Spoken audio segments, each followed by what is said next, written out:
News ভ্যানগার্ডের পর্দায় আপনাদের সকলকে স্বাগত। আপনাদের সঙ্গে রয়েছে এই মুহূর্তে আমি দিয়া। চোখ রাখবো এই মুহূর্তের গুরুত্বপূর্ণ খবরের দিকে।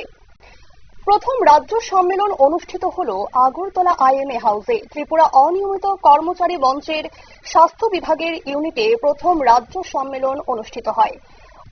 এই অনুষ্ঠানে উপস্থিত ছিলেন অ্যাডভোকেট পুরুষোত্তম রায় বর্মন সহ সংগঠনের অন্যান্য কর্মকর্তারা।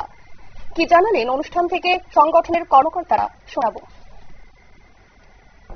বর্ষা দেখে অনিয়মিত কর্মচারী বন্ধুরা আশায় বুক বেঁধেছিলেন, কিন্তু আশার পূরণ হয়নি।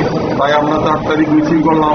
মুখ্য সচিব আন্তরিকভাবে বললেন আমাদের দাবি দাওয়াগুলো তিনি ইতিবাচক দৃষ্টিকোণ থেকে বিবেচনা করবেন। আমরা মুখ্য সচিব আস্থাতে বিশ্বাস করে অপেক্ষা করছি। আমরা এই সুযোগ অপেক্ষা করবো। তারপর যদি কোনো ইতিবাচক সার আমরা না পাই তাহলে আমরা আবার আন্দোলনে নামবো। এখন রাতে প্রায় 40,000 বিভিন্ন স্তরের অনিয়মিত কর্মচারী আছে।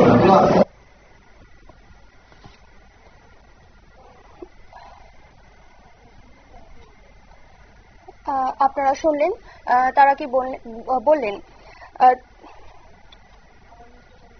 তারা বললেন আজ এই অনুষ্ঠানে উপস্থিত ছিলেন অ্যাডভোকেট পুরুষোত্তম রায় বর্মন সহ সংগঠনের অন্যান্য কর্মকর্তারা।